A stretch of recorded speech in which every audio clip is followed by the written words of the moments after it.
Kolkata medical college का पुराना भवन शहर के सबसे प्रसिद्ध अस्पतालों में से एक है, लेकिन इसके इतिहास में एक अंधेरी और रहस्यमय कहानी छिपी हुई है। यहाँ की कहानियां इतने खौफनाक और इमोशनल हैं कि शहर में कोई भी इसे सुनने से कतराता है। कहानी एक युवा महिला डॉक्टर स्नेहा सेन की है। वह अपनी मेडिकल पढ़ाई पूरी करने के लिए इस कॉलेज में आई और एक समर्पित डॉक्टर बनने के लिए बहुत मेहनत कर रही थी। उनकी लगन और संघर्ष से कॉलेज के सभी लोग प्रभावित थे, लेकिन उनके साथ एक और कहानी जुड़ी हुई थी जो कम ही लोगों को पता थी। कॉलेज के पुरानी इमारत के एक कोने में एक पुराना ऑपरेशन थिएटर था, जिसे दशकों से बंद कर दिया गया था। यह थिएटर बहुत ही स्याह और भयानक था। लोगों का कहना था कि यहां पर कई साल पहले एक बहुत ही क्रूर और निर्दयी सर्जन कार्यरत था, जिसका नाम डॉक्टर विजय शर्मा था। डॉक्टर शर्मा के ऑपरेशन के दौरान कई मरीजों की मृत्यु हो गई थी और उनके बारे में यह कहा जाता था कि उन्होंने मरीजों के साथ बहुत ही अमानवीय व्यवहार किया। डॉक्टर स्नेहा सेन एक रात अकेले उस पुराने ऑपरेशन थिएटर की सफाई करने गई। उन्हें यह जगह भयावह और सन्नाटे से भरी हुई लगी, लेकिन उनकी जिज्ञासा ने उन्हें यहां लाने का साहस दिया। जैसे ही उन्होंने थिएटर का दरवाजा खोला, एक अजीब सी ठंडी हवा उनके चेहरे से टकराई और थिएटर में एक अजीब सी गंध फैल गई। डॉक्टर स्नेहा ने थिएटर के अंदर झांकते ही देखा कि वह जगह वैसी ही थी जैसी कि पहले थी। वहां पुरानी सर्जिकल उपकरण और बिखरे हुए मेडिकल सामान थे, लेकिन अचानक उन्होंने देखा कि एक पुराना ऑपरेशन टेबल खुद ब खुद हिलने लगा। एक अजीब सी आवाज सुनाई दी, जैसे कोई कराह रही हो। डॉक्टर स्नेहा की धड़कनें तेज हो गईं और वे चौंकी। फिर उन्होंने देखा कि टेबल पर एक धुंधला, अस्थायी रूप से दिखाई देने वाला चेहरा उभर रहा था।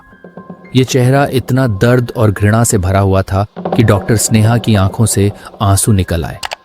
वह समझ गईं कि यह चेहरे उन असंख्य मरीजों के हैं जो डॉक्टर शर्मा के निर्दयी व्यवहार का शिकार हुए थे।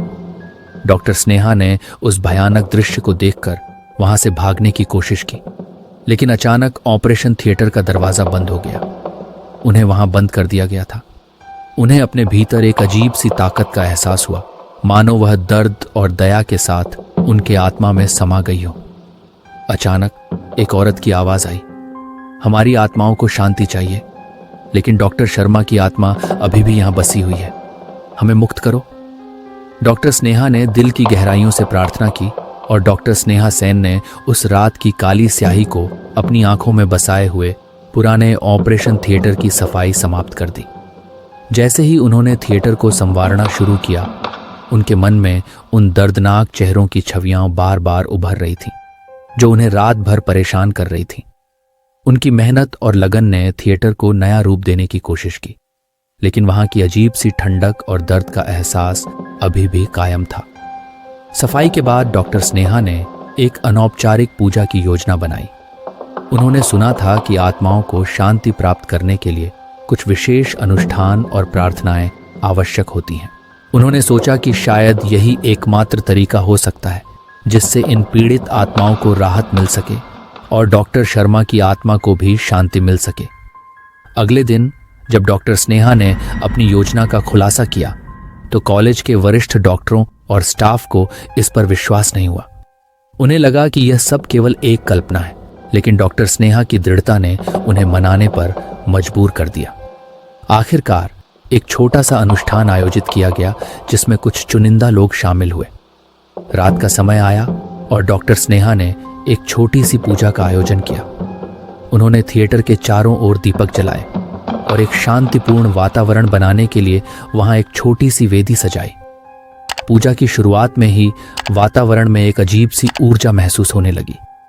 दीपों की हल्की रोशनी में थिएटर के दीवारों पर छायाएं हल्की हल्की सी हिलने लगी। एक ठंडी हवा ने उन सब के शरीर को छू लिया और एक अजीब सी खामोशी फैल गई। पूजा के दौरान डॉक्टर स्नेहा ने उन आत्माओं के लिए प्रार्थना की जो सच्चे दिल से शांति की तलाश में थी। उन्होंने अपने आंसुओं के साथ प्रार्थना की कि सभी पीड़ित आत्माओं को शांति मिले और डॉक्टर शर्मा की आत्मा को भी मोक्ष मिले। उन्होंने पुरानी किताबों से प्राचीन मंत्रों का जाप किया और हर शब्द को दिल से बोला। प्रार्थना के बीच अचानक एक अजीब सी आवाज गूंजी, जैसे किसी ने एक सख्त आदेश दिया हो। सब लोग चौंक गए और एक हल्की सी चमक थिएटर के बीचों बीच उभरी। डॉक्टर स्नेहा ने देखा कि उस चमक में डॉक्टर शर्मा की आत्मा का चेहरा उभर रहा था। उसकी आंखों में गहरा पछतावा और दर्द था। उसकी आत्मा ने उनकी प्रार्थनाओं का उत्तर दिया और उसके चेहरे पर एक शांति का एहसास था।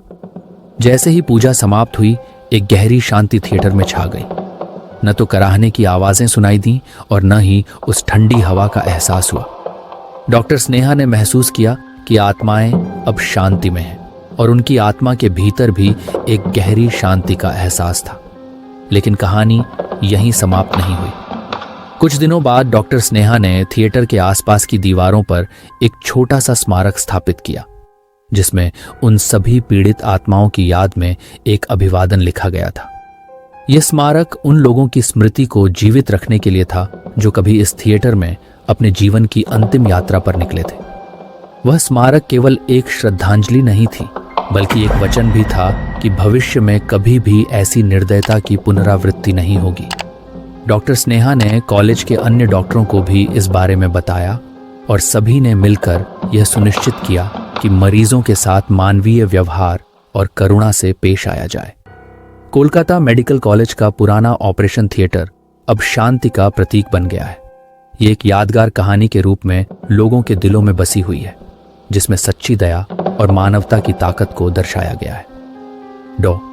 स्नेहा की यह रात एक महत्वपूर्ण सबक है कि हर आत्मा को शांति की तलाश होती है और इसे पाने के लिए हमें प्यार, दया और समर्पण से कार्य करना होता है। तो दोस्तों, डॉक्टर स्नेहा की ये कहानी आपको कैसी लगी हमें कमेंट करके ज़रूर बताइए और ऐसी ही और हॉरर स्टोरीज के लिए इस चैनल को लाइक, शेयर एंड सब्सक्राइब। तो मिलते हैं जल्द ही अगली कहानी में, तब तक के लिए अलविदा।